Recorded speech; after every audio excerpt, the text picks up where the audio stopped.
untuk postur APBN ini menggambarkan amplop besarnya.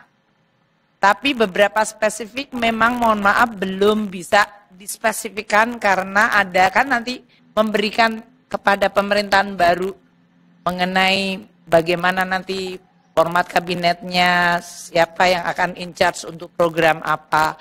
Itu ciri dari transisinya itu tadi. Tapi kami terus berkoordinasi dan berkomunikasi sehingga kalau sampai kemudian sudah ada keputusan politik dan kemudian ada keputusan secara birokratis yaitu badan atau siapa yang akan ditunjuk, kita langsung bisa mendukungnya melalui anggarannya. Itulah yang kita sebut transisi melalui sinkronisasi dan koordinasi.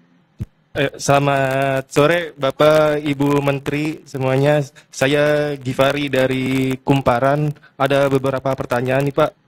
Yang pertama Pak, saya mau memastikan Pak terkait tadi di pidato keuangan Pak Presiden nggak sebut kenaikan gaji PNS di 2025. Nah itu sebenarnya jadi naik atau enggak Pak? Kalau jadi itu mungkin berapa gitu Pak? Terima kasih. Semuanya diborong ke Ibu Menteri Keuangan. Ada pertanyaan berulang. Jadi mungkin udah cukup ini. Silakan Bu Menteri Keuangan. Baik, tadi sudah disampaikan ini adalah APBN transisi. Dan sebagian dari transisi itu nature-nya ada yang sudah spesifik dari sisi angka, ada yang belum spesifik angkanya untuk program-program baru terutama. Atau program lama yang akan diteruskan. Jadi seperti yang tadi saya sampaikan di dalam presentasi bahwa APBN ini tadi belanja KL termasuk tadi dari Kementerian Pertanian yang menyampaikan atau Menteri PUPR kok anggaran saya masih kecil gitu. Karena sebagian cukup signifikan itu masih di-retain nanti Presiden-elect yang akan nentuin. Gitu ya. Jadi kalau tadi Pak Menteri PUPR atau Menteri Pertanian mengatakan memang penting dan memang itu penting disampaikan oleh Presiden-elect. Namun nanti format untuk berapa Kementerian Pertanian akan ditambahkan anggaran untuk program tadi yang disampaikan yang itu memang menjadi prioritas seperti pencetakan sawah maupun berbagai masalah pengairan. Itu nanti akan ditetapkan oleh Presiden-elect. Mungkin saya mengingatkan sekali lagi siklusnya ya. Kita sampaikan ke DPR dan DPR sudah tahu bahwa ini adalah baseline APBN. Kita akan bahas sebagian nanti di dalam pembahasan KL-KL ini kan oleh menteri saat ini. Tapi nanti kan Bapak Presiden-elect kan punya kabinet baru. Dan oleh karena itu saya akan sampaikan pembahasan dengan DPR yang nanti sampai dengan akhir September akan mengetok APBN-nya, menyetujui, tapi kemudian Presiden baru dengan kabinet baru akan kemudian melihat program itu. Dan dipa-dipanya mungkin akan disampaikan termasuk apakah ada dipa yang memang akan spesifik dipindahkan tadi dari belanjanya pemerintah pusat yang ada di non-KL ke katakanlah Menteri Pertanian, Menteri PUPR, atau Menteri Kesehatan, atau Menteri Pendidikan. Jadi saya mohon teman-teman wartawan untuk postur APBN ini menggambarkan amplop besarnya. Tapi beberapa spesifik memang mohon maaf belum bisa dispesifikkan karena ada kan nanti memberikan kepada pemerintahan baru mengenai bagaimana nanti format kabinetnya, siapa yang akan in charge untuk program apa. Itu ciri dari transisinya itu tadi. Tapi kami terus berkoordinasi dan berkomunikasi sehingga kalau sampai kemudian sudah ada keputusan politik dan kemudian ada keputusan secara birokratis yaitu badan atau siapa yang akan ditunjuk, kita langsung bisa mendukungnya melalui anggarannya. Itulah yang kita sebut transisi melalui sinkronisasi dan koordinasi. Jadi mohon sabar teman-teman sekalian.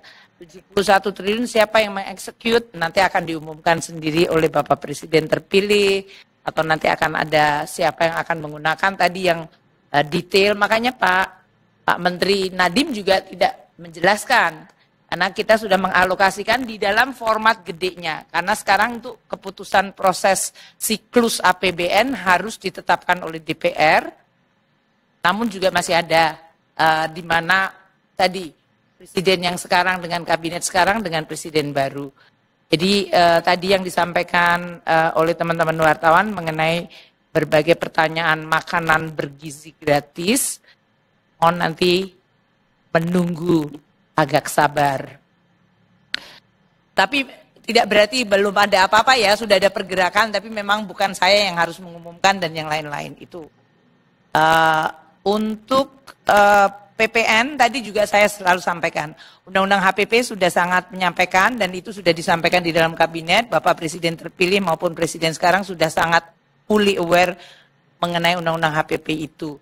Jadi nanti kita akan lihat bagaimana, apakah target ini memasukkan. Tentu kita akan melihat potensi ekonomi kita, tax ratio dan intensifikasi, ekstensifikasi, dan area-area yang kita identifikasikan bisa menyumbangkan penerimaan tersebut. Itu yang saya bisa jawab mengenai target penerimaan pajak. Mengenai pertanyaan lain, yang itu bukan domain saya bisa jawab, saya nggak bisa jawab. Artinya saya tidak menjawab ya tadi yang dari Kumparan. Ya. Kemudian untuk tadi kan pertanyaan semua itu. Untuk IKN.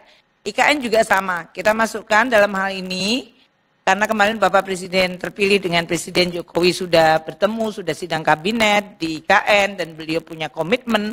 Namun karena beliau masih akan melihat seluruh APBN ini dan nanti kita akan lihat, akan dialokasikan tambahan berapa, tapi ya memang beberapa infrastruktur penting untuk bisa menarik investasi, nanti akan menjadi prioritas.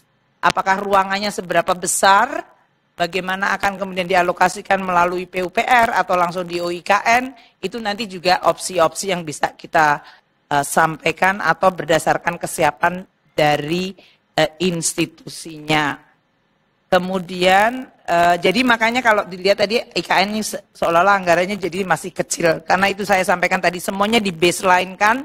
Dan ini untuk memberikan otoritas kepada presiden terpilih untuk menentukan sesuai dengan prioritas. Dan tentu beliau nanti akan dengan kabinetnya akan membahas dan kemudian menyampaikan. Tapi artinya program besar, amplop besarnya sudah ada, beberapa kelompok sudah ditentukan dan nanti kemudian spesifikasi. Tapi overall dari APBN ini pemerintahan bisa berjalan dan prioritas-prioritas penting tetap jalan. Meskipun tadi nanti akan muncul tadi beberapa seperti Menteri Pertanian, kayak dengan uang sekian mungkin kita hanya sampai sekian, nanti kalau mau nambah berarti ada. Itu merupakan domain dari pemerintahan baru. Mungkin itu ya, memang mungkin nggak memuaskan tapi ini transisi kan. Jadi kalau seperti orang mau melahirkan, belum melahirkan ya jangan melahirkan dulu gitu. Masih sampai Oktober 20. Jadi mungkin itu Pak, nggak usah ada pertanyaan. Baik, jadi saya rasa sudah cukup karena nanti pertanyaan-pertanyaan itu berulang. Tentunya akan berulang dan tentu kewenangan dari pemerintahan berikut. Tunggu sesudah tanggal 20 Oktober. Terima kasih. Wassalamualaikum warahmatullahi wabarakatuh.